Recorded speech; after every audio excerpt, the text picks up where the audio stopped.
ஸ்ரீமதே ராமானுஜாய நமக. ஆழ்வார் ஆச்சாரியன் ஸ்ரீயப்பதி திருவடிகளே சரணம்.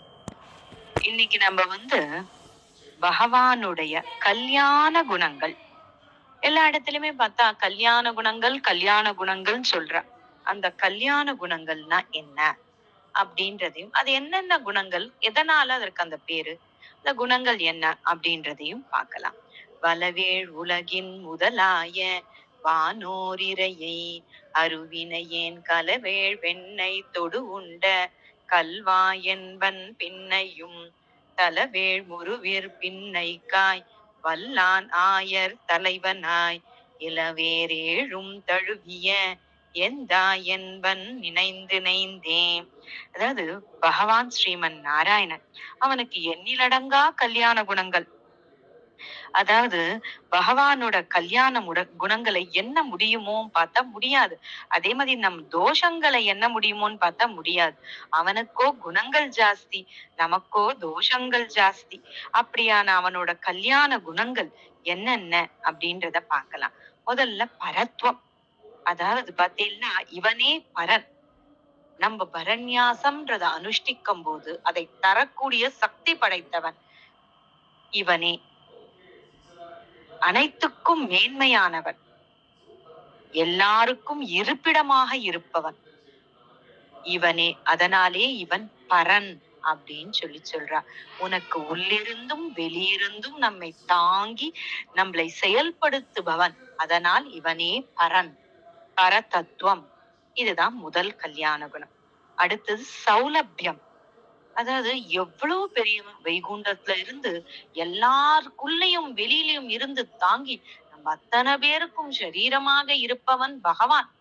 அப்படிப்பட்ட பகவானை நம்ம அடைய முடியுமோ? முடியும், எளிதில முடியும்.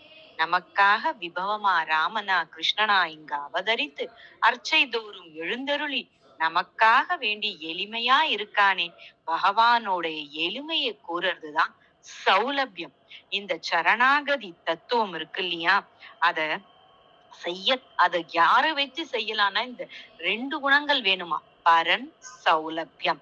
இந்த பரத்வம் சௌலபியம் இது ரெண்டு கல்யாண குணமுமே சரணாகதி பண்றதுக்கான ஏற்ற குணம். அது இருந்தவா கிட்டதான் போய் சரணாகதி பண்ண முடியும். வேற யார்கிட்டயோ போயெல்லாம் நம்மளால பண்ண முடியாது.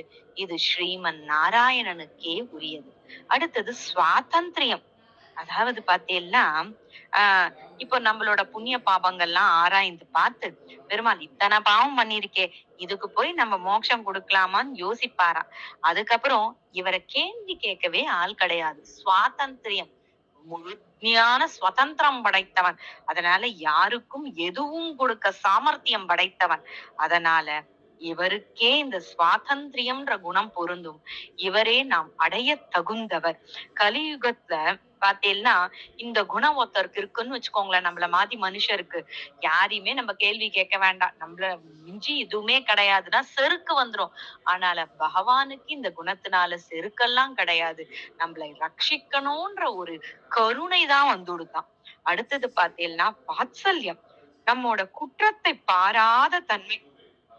எத்தனை குற்றம் பண்ணாலும் ஒரு கோயிலுக்கு போய் ஒரு விளக்கேத்திட்டா, ஆஹா நம்ம குழந்தை விளக்கேத்திடுத்தே அப்படின்னு நம்ம குறைகள் எல்லாம் மன்னிச்சு, பகவான் இவனுக்காக ஏதாவது நல்லது பண்ணணும், இவன் நம்மள அடைஞ்சே தீரணும், இந்த ஜீவனம் உஜ்ஜீவனம் அடையணும்னு நினைப்பானா.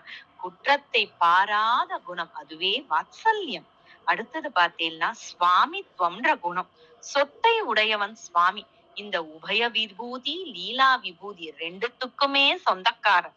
அதாவது எதை நாம் கேட்டாலும் நடத்தி கொடுக்கக்கூடிய சாமர்த்தியம் படைத்தவன். நம் அத்தனை பேருக்கும் இவனே சுவாமி. அடுத்தது சௌசீல்யம். அதாவது பெருமாள் கிட்ட பாத்தீங்கன்னா இந்த குணம் அற்புதம். எவ்வளவு பெரியவன் பகவான். வைகுண்டத்துல இருந்து நமக்குள் அந்தர்யாமியாக இருந்து வெளியிலையும் இருந்து நம்மை தாங்கி எல்லா சேத்தன அச்சேதன வஸ்துக்களை தனக்கு சரீரமாக கொண்ட எப்பேற்பட்ட பரன் பகவான். அப்படி இருந்தும் எவ்வளோ எளிமையானவன். அதாவது நான் பெரியன் நீ சிறியன் அந்த வேற்றுமைய பார்க்க மாட்டார். ராமனாக பிறந்த போது குகனோடு தோழமை கொள்ளலையா? அ ஹனுமனோடு தோழமை கொள்ளலையா? ஒரு கிருஷ்ணா அவதாரத்துல யாதவர்களோடு சேர்ந்து வாழலையா? அவ்ளோ எவ்ளோ பரனா இருந்தாலும் தன்னுடைய பெருமை மேன்மைய பார்க்காம எல்லாரோடையும் கலந்து பழகக்கூடிய தன்மை, அதுவே சௌசீல்யம். அடுத்தது சர்வஞன். சகல ஞானமும் இந்த நேரத்துல அதாவது நம்ம சொல்லுவோம் முன்னாடி நடந்தது, இப்ப நடக்கிறது, இனி நடக்க போறது, எல்லா அண்ட கடாகங்கள் எத்தனை அண்டங்கள் இருக்கோ அத்தனையிலும் என்ன நடக்கிறது, என்ன நடக்க போறது எல்லாத்தையும் நடத்துபவனும் இவனே. அப்படிப்பட்ட சர்வஞன், சர்வசக்தன். அதாவது எதை கேட்டாலும் நிறைவேற்றக்கூடிய சாமர்த்தியம் படைத்தவன். அதாவது நமக்கு இப்ப நினைக்கிற இந்த ஜீவனை நம்ம வைகுண்டத்தை அடைய வைக்கணும்பா, பகவான் சங்கல்பிச்சுட்டான்னா கேள்வி கேட்கவே ஆள் கிடையாது. அவன் சர்வசக்தன், எதையும் செய்யக்கூடிய சாமர்த்தியம் படைத்தவன். பிராப்தி, அதாவது நம்ம மீத உரிமை கொண்டவன் பகவான் ஒருவனே. அவனே பிராப்தன், நாம் எல்லாரும் அவனுக்கு பிராப்திகள். பூர்த்தி, அதாவது குணபூர்ணன் பகவான். அதாவது எல்லாம் நிறைய, குறையே இல்லாத குணம். பெருமாள் நம்ம கிட்ட எதையுமே எதிர்பார்க்கல.